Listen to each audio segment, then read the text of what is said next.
सभी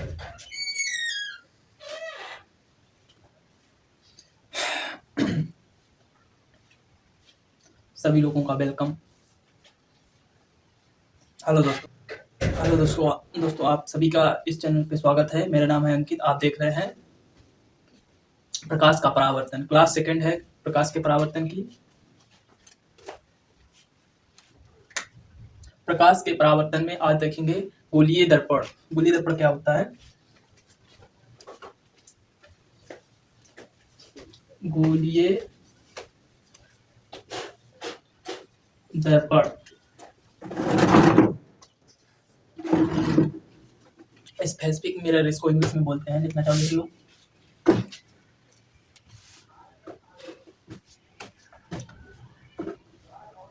गोलीय दर्पण क्या होता है देखिए।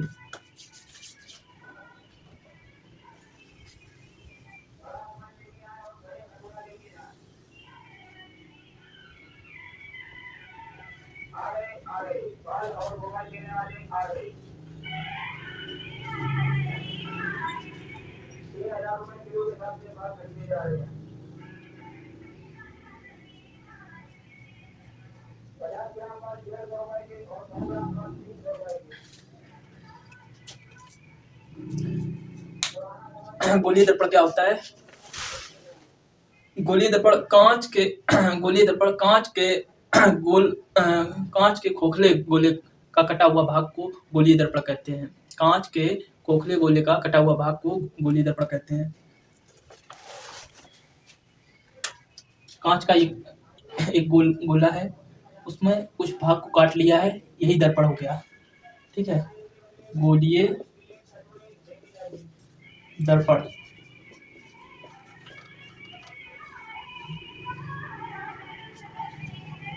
परिभाषा लिख लीजिए गोलीय दर्पण की। गोलीय दर्पण की परिभाषा है, गोलीय दर्पण कांच के, देखिए गोलीय दर्पण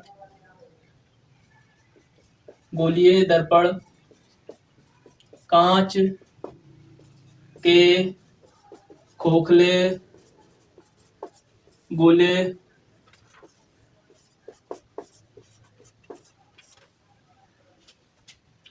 का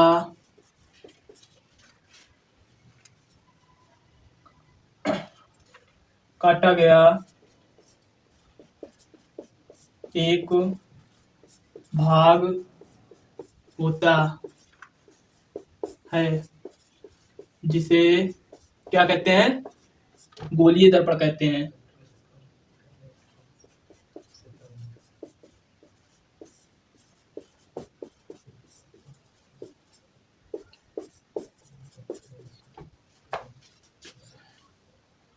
ठीक है,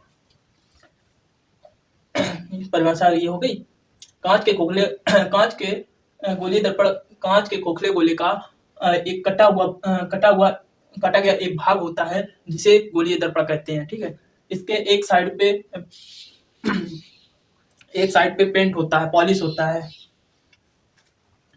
और दूसरा परावर्तक तल होता है। इसके एक तल पर पारे या चांदी की कलई की जाती है। गोलीय दर्पण के बाद गोलीय दर्पण कितने प्रकार का होता है ये देख लीजिए। गोलीय दर्पण दो प्रकार का होता है, उत्तल दर्पण और अवतल दर्पण। गोलीय दर्पण उत्तल दर्पण और अवतल दर्पण होता है। ये गोलीय दर्पण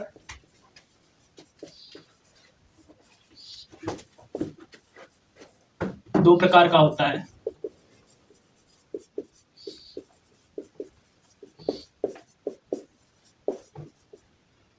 नंबर एक उत्तल दर्पण और अवतल दर्पण।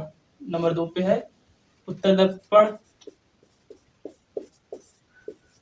और अवतल दर्पण।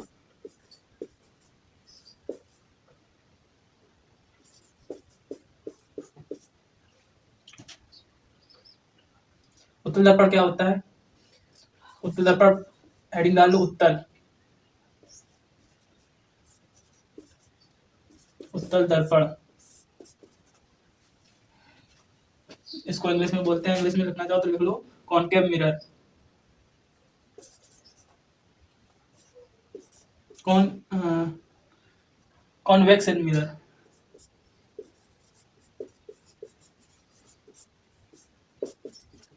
Convex mirror. उत्तर दर्पण में क्या होता है? उत्तर दर्पण में उत्तर दर्पण एक कांच गोलीय दर्पण के एक कटा हुआ एक भाग होता है जिसके दबे हुए भाग में कोटिंग होती है तथा उभरा हुआ भाग परावर्तक तल होता है। देखिए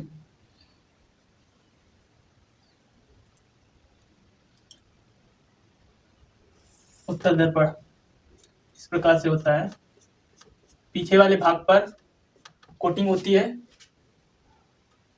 और या चांदी की, और ऊपर वाला तल परावर्तक तल होता है उभरा हुआ। लिखिए परिभाषा।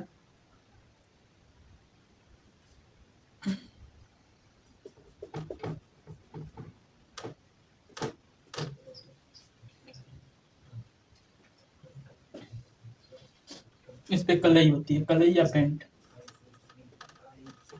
कलई या पेंट। उत्तर दर्पण है। परिभाषा लिखिए।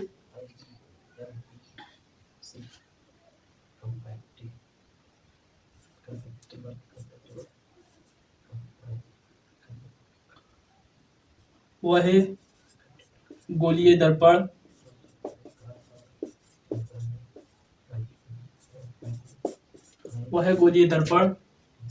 जिसका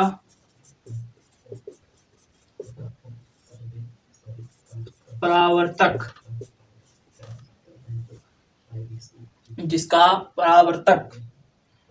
तल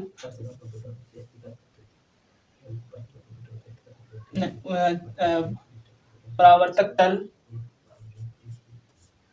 उभरा हुआ या इसको क्या कह सकते हैं, बाहर की ओर उठा हुआ, बाहर की ओर उठा हुआ।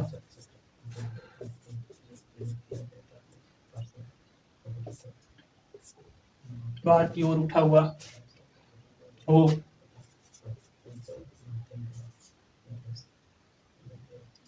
उत्तल दर्पण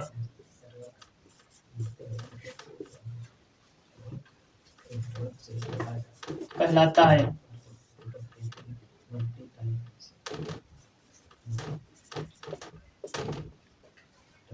ठीक है, एक बार सही से समझ लो उसको, क्योंकि जब अभी अब तक पढ़ाएंगे उसके बाद आपको मिक्सअप हो जाएगा, आपको समझ नहीं आएगा क्या बताई गई परिभाषा। एक बार फिर से, इसमें क्या होता है, एक गोलीय दर्पण होता है। गोलीय दर्पण का एक वह गोलीय दर्पण जिसका परावर्तक तल उभरा हुआ, यानी कि उत्तल अगर बोले जिसमें बोला उभरा हुआ तो उ मीन्स उभरा हुआ, उ मीन्स उत्तल होता है, तो उत्तल दर्पण हो जाएगा। जिसका परावर्तक तल उभरा हुआ हो उसे उत्तल दर्पण कहते हैं। ठीक है, अवतल दर्पण क्लियर कर दें? नोट हो गया?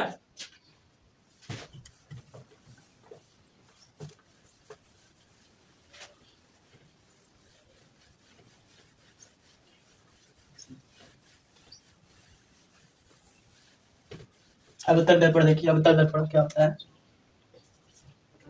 अवतल दर्पण इसको कॉनकेव मिरर इंग्लिश में बोलते हैं, कॉनकेव मिरर।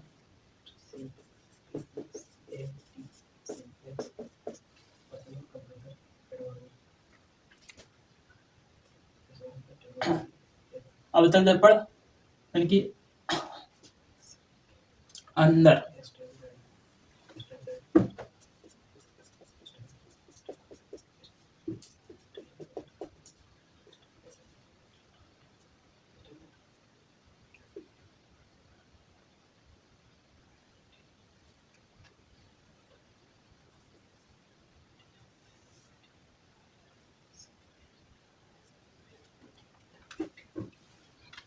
इसमें परावर्तन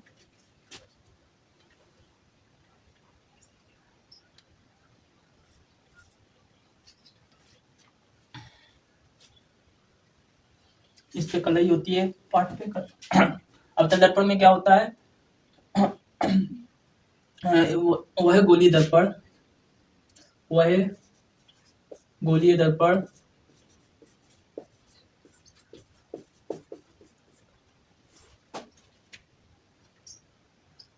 जिसका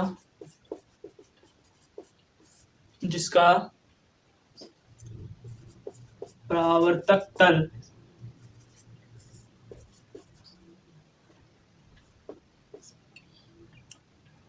दबा हुआ, या इसको बोल सकते हैं क्या, अंदर की ओर धसा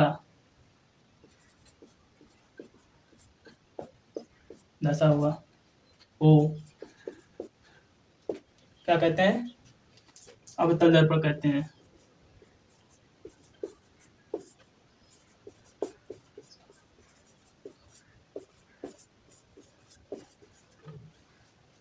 अवतल दर्पण कहलाता है।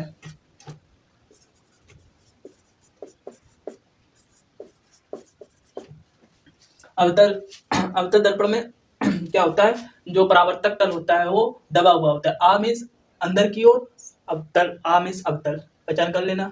जो भी दर्पण होगा अंदर की ओर दबा हुआ, आ मीन्स अंदर और अवतल मीन्स अवतल दर्पण हो जाएगा। अंदर की ओर दबा हुआ परावर्तक तल अवतल दर्पण हो जाएगा। ठीक है, नोट कर लो।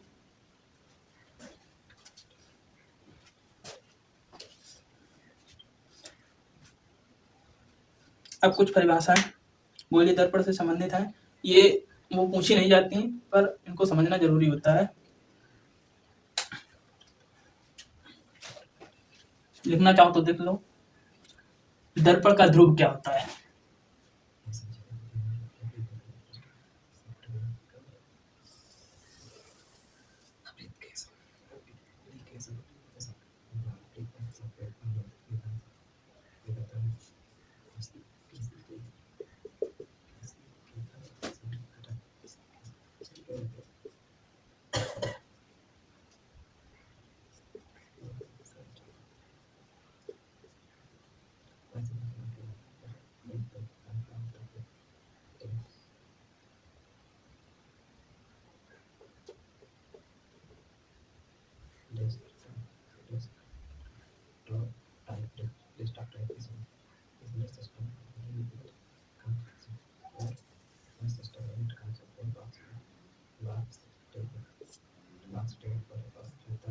ये होता है दर्पण का ध्रुव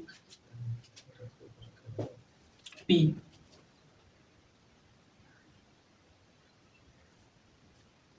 और ये वक्रता त्रिज्या होती है R।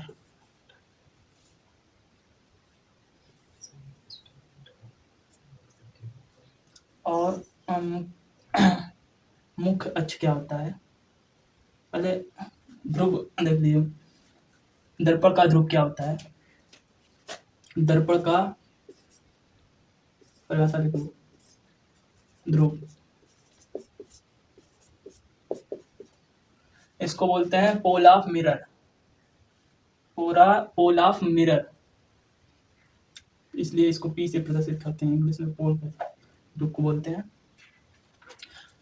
गोलीय दर्पण का परिभाषा लिखो, गोलीय दर्पण का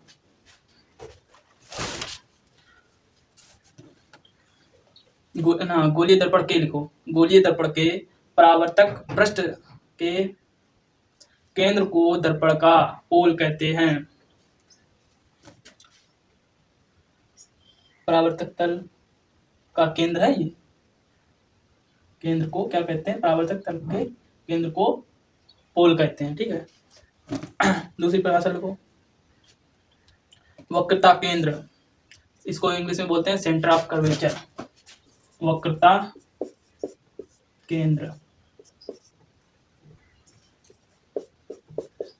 सेंटर ऑफ कर्वेचर, इसको C से प्रदर्शित करते हैं।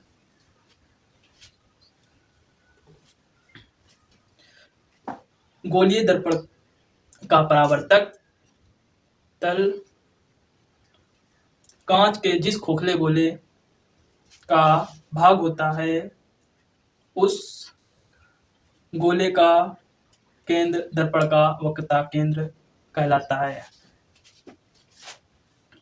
गोलीय दर्पण का परावर्तक तल क्या है? यह है परावर्तक तल। ठीक है, ये परावर्तक तल हो गया। अब क्या बोला गया? जिस खोखले गोले का भाग होता है उस गोले का केंद्र दर्पण का वक्रता केंद्र कहलाता है। ये केंद्र और खोखला गोला ये है, इसका केंद्र ये है कि बीच की दूरी को वक्रता केंद्र कहते हैं। एक खोखले गोले का वक्रता केंद्र सी होता है।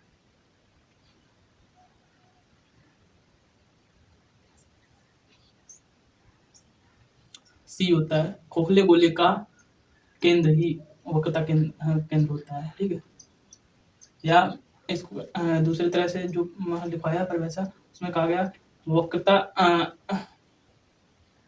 केंद्र में परावर्तक तल से गोलीय दर्पण का केंद्र के बीच की दूरी को वक्रता केंद्र कहते हैं। वक्रता त्रिज्या हो जाएगी वो, ये वक्रता त्रिज्या होती है। वक्रता केंद्र होता है गोलीय दर्पण का परावर्तक तल। ये गोलीय दर्पण हो गया, इसका परावर्तक तल ही वक्रता केंद्र कहलाता है। ठीक है, ये वक्रता केंद्र हो गया। वक्रता त्रिज्या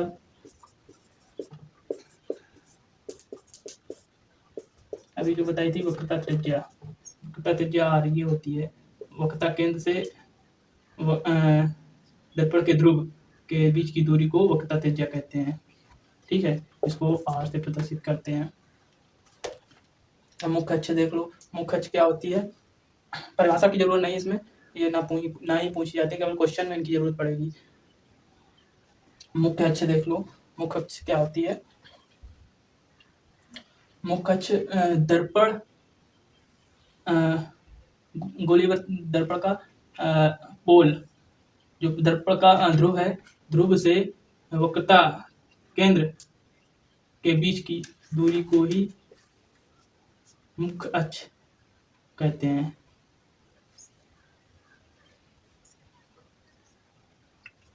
और उसके बाद मुख्य फोकस दूरी F। फोकस दूरी की परिभाषा लिख लो। फोकस दूरी क्या होती है? फोकस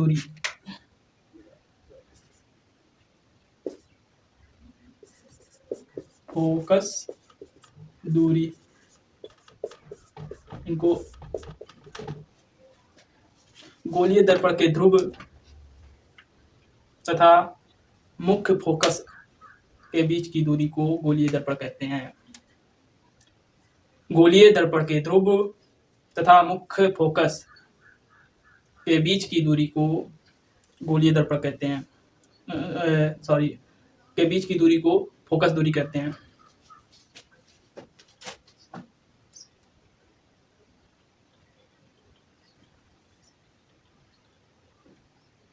ये फोकस दूरी हो जाएगी। ठीक,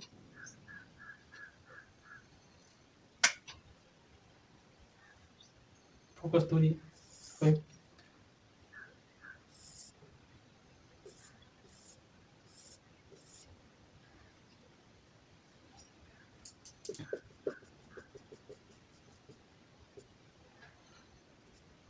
परावर्तित होके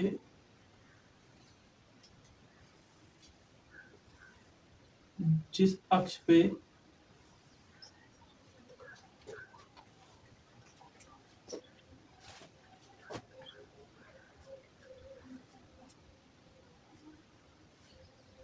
इनको एक दूसरे जिस अक्ष बिंदु पे काटती हैं उसको फोकस दूरी कहते हैं। ठीक है, फोकस दूरी का फार्मूला लिख लो। F बराबर होता है R/2। F है फोकस दूरी और R है वक्रता त्रिज्या।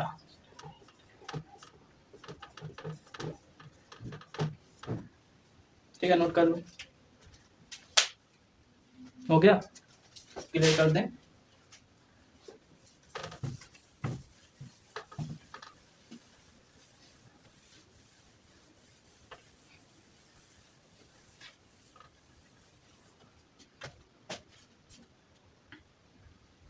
कुछ क्वेश्चन करवा रहे हैं, करिए।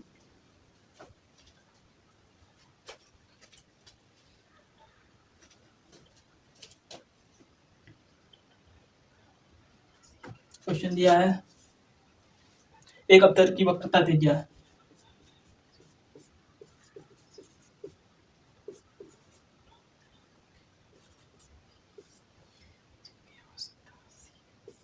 दर्पण की वक्रता त्रिज्या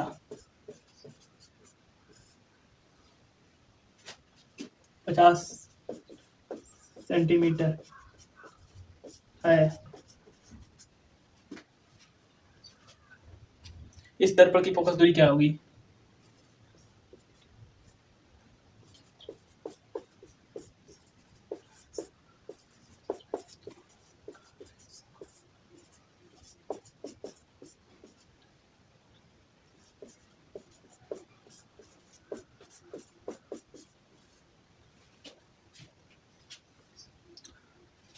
देखिए, यदि कहीं भी यहाँ त्रिज्या r आई है, दी है, r बराबर 50 सेंटीमीटर। कहीं भी अवतल दर्पण कहा जाए तो उसमें माइनस लगा देंगे पहले से ही। ठीक है, हमेशा अवतल दर्पण की दूरियां निगेटिव में ली जाती हैं, माइनस में ली जाती हैं। ठीक है, और उत्तल दर्पण की प्लस में। तो यहाँ फोकस दूरी निकालना, f बराबर क्या लिखवाया? f बराबर r/2। r की वैल्यू क्या दी है? 50 माइनस का दे दो, माइनस का 25 सेंटीमीटर। दर्पण के जस्ट सामने बनेगा।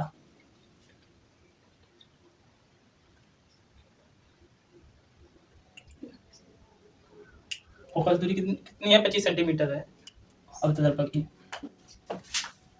अगर यहीं पे 50 दे दिया होता, 50 की जगह 80 कर दूं तो क्या हो जाएगा? यहाँ भी 80 हो जाएगा। क्या आ जाएगा? 80। तो यहाँ पे 40 सेंटीमीटर फोकस दूरी हो जाएगी। अगर यहीं पे अवतल दर्पण की जगह उत्तल दर्पण दे देता, यहाँ 70 सेंटीमीटर दे दिया और इसके अवतल की जगह पे उत्तल लेंस कर देता, उत्तल दर्पण।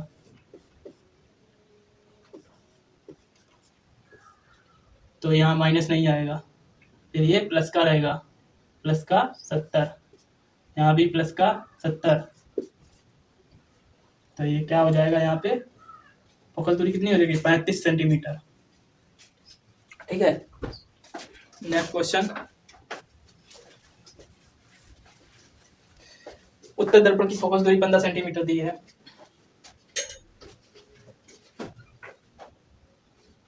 तो इसकी वक्रता त्रिज्या ज्ञात कीजिए।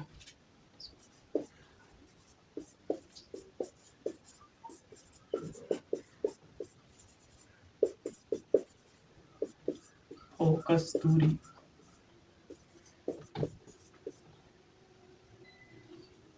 पंद्रह सेंटीमीटर है। तो वक्रता त्रिज्या ज्ञात कीजिए।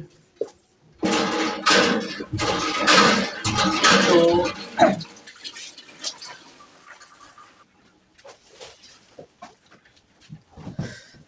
फोकस दूरी दी है, f बराबर दिया है 15 सेंटीमीटर।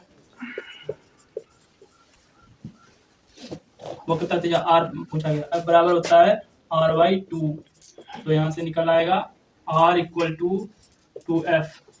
f की वैल्यू रख दो, 2 में इंटू f 15 सेंटीमीटर, तो हो जाएगा 30 सेंटीमीटर वक्रता त्रिज्या। ठीक है, अगर यहीं पे 15 की जगह 20 कर दो तो क्या हो जाएगी? फोकस दूरी 20 सेंटीमीटर कर दी तो वक्रता त्रिज्या कितनी हो जाएगी? 40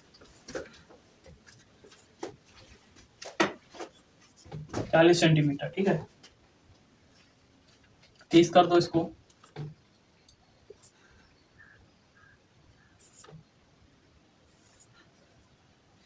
तो क्या हो जाएगा? 30 दूनी 60 सेंटीमीटर वक्रता त्रिज्या हो जाएगी इसकी। फोकस दूरी की एक पॉइंट और आता है, पूछा जाता है फोकस दूरी की वक्रता त्रिज्या क्या होती है? दोगुनी होती है। फोकस दूरी की वक्रता त्रिज्या दोगुनी होती है। नोट में लिख लो ये। ठीक है, आज की क्लास यहीं पे समाप्त करते हैं, फिर मिलते हैं नेक्स्ट क्लास में।